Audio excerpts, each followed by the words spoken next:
बिस्मिल्लाहिर्रहमानिर्रहीम अस्सलाम वालेकुम व्यूअर्स की हाल चाल है थोड़ा। उम्मीद करती हूँ तुम बिल्कुल ठीक हो सो और अब तुम वस्ते रखे तो वस्ते रखे तुसी वेख रहे हो मेरा चैनल नूर फातिमा हैप्पी व्लॉग। जिसनों लाइक करो सबसक्राइब करो तो अच्छे कमेंट शेयर करना बिल्कुल नहीं भूलना। जिस तरह व्यूअर्स थानू पता है मैं आज जा रही आई शॉपिंग करने वास्ते तो मैं शॉपिंग करके वापस आ गई हूँ। मैं अपनी दोस्त वास्ते कुछ चीज़ा लियादी हैं जी उसकी ज़रूरत दी हैं तो मैं वो चीज़ा थानू भी खाना चाहनी हाँ। तो भी बस देखो मेरी दोस्त दी चीज़ा कितनी प्यारियां हैं, वैसे वो खुद भी बड़ी प्यारी है तो मैं उस वास्ते प्यारियां प्यारियां चीज़ा लैके आई हूँ। ए देखो शापर वेखने तो ये छोटा जहा लगता पाया लेकिन इस लड़कियां नहीं ज़ाहिर चीज़ा हैं छोटिया छोटिया चीज़ा बहुत ज़्यादा हैं तो मैं ये शापर खोलने लगी हूँ। यह है मेरी दोस्त की भाभी का दुपट्टा, ज़ाहिर मेरी भी भाभी है क्योंकि वो मेरी दोस्त है मेरी बहन है। ए देखो इस असी लैस लगवा के लाया मोतियां वाली लैस ग्रीन कलर काफ़ी ज़्यादा प्यारा। उस तो बाद भी बस सरप्राइज़ हो जब मैं थानू भी खाने लगी अपनी दोस्त दी चूड़ियाँ जड़ियाँ कि उस पहले दिन पानियाँ। वाओ माशाल्लाह ये देखिए कितनी प्यारी है। बस सही तरह करके दिखाओ, नज़दीक करके दिखाओ मेरे व्यूअर्स में। बस ए गोल्डन कलर है ए रेड कलर है तो ये 900 का एक आया सेट, मतलब 900 कितने अंदर हमजा 1800 हाँ जी 1800 के 2 सेट आए माशाल्लाह बहुत प्यारे हैं। वैसे उबाल के और भी ज़्यादा खूबसूरत लगे। हाँ जी बस चूड़ियाँ तो सब देख ली ए देखो ए है लैशेस ये आइज़ के उत्ते लावन वास्ते पलकां जड़ियां वड्डियां करन वास्ते हैं ये भी मैं उस वास्ते लैके आई हूँ।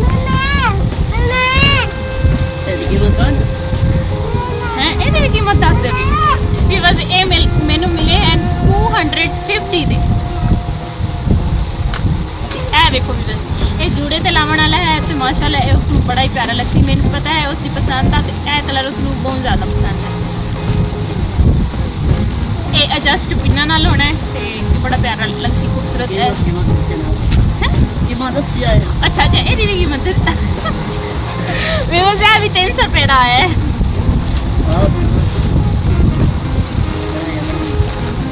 ये क्या है फ्लावर बने हुए हैं माशाल्लाह ए जगह जो असं छुट्टियां बना के लेंगे हैं ना। हाँ जी बस ये चीज़ा जी ना ये मेरी फ्रेंड की ज़रूरत दी हैं। मैं उम्मीद करती हूँ थानू भी अच्छे लगते तो मेरी दोस्त ने भी अच्छे लगते क्योंकि मैं उस वास्ते सरप्राइज है उस ज़रूरत दी चीज़ा हैं। मेरा ये दिल है भी मैं उसकी चीज़ा जी ना उसको मैं गिफ्ट करा पहले दिन चीज़ा जी मैं गिफ्ट करा। उस पिन्ना भी हैं जूड़े वाली पिन्ना भी हैं यह है लैशेस में चिपकावन वाली कम है। जूड़ा बनाने वाला जो ब्लैक कलर का है जूड़ा बनाने लगे वालों में पा के पिन्ना ना एडजस्ट कर लेंदा बंदा। है भी बस बैकोमिंग है ऊपर इत्थे ला के बाल जेडे उच्चे कर लेंदियां लड़कियां जेडियां इस्तेमाल करदियां। बस और सारा कुछ खाली हो गया। ये चीज़ां मैं लैके आई अपनी दोस्त वास्ते। मैं उम्मीद करती हूँ थानू अच्छी लगियां उसे। मैं थोड़े नाल अपनी शॉपिंग शेयर की है जी मैं अपनी दोस्त वास्ते करके लैके आई हाँ। अनकरीब उसकी शादी है अनकरीब मतलब कल उसकी शादी है। ये चीज़ा मैं अज उस वास्ते लाई हैं ये मैं उसको सरप्राइज़ करना है। मैंने उम्मीद है उसको अच्छा लगे। कमेंट्स लाजमी दसना है थानू मेरी दोस्त दी चीज़ा किस तरह दी लगियां प्यारियां लगियां भी हैं या नहीं लगियां। बस अज का मेरा व्लॉग हो गया कंप्लीट। इंशाल्लाह सुबह मुलाकात होसी एक नवे व्लॉग के नाल नवे टॉपिक ते। अल्लाह हाफिज़ दुआवां विच याद रखिया तुसीं वेख रहे हो मेरा चैनल नूर फातिमा हैप्पी व्लॉग। जिसनों लाइक करो सबसक्राइब करो तो अच्छे प्यारे कमेंट करो।